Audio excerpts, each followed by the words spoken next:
Hello and welcome everybody. CINEWORLD stock on 28 November. Let's see that step by step with easy price prediction explained. If you are new to this video, don't forget to subscribe. We'll go for one day update. It seems that this one day update is going to be very serious about everybody who is going to invest on this stock. So I think this is going to be the strategic form that we want on 1 week here, and this is going to be very easy. Then the 1 day update. Okay, this is 1 week. So the intersection that we notice is going to be on this form or in this part. So the decrease could be here for the first thing that happened since the new wave formed, and then this will be stretched for about 2 months on 3 months.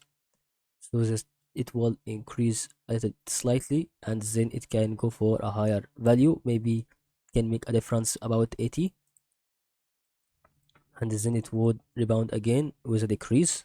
Hope you benefit from what we could do on a price prediction in this video.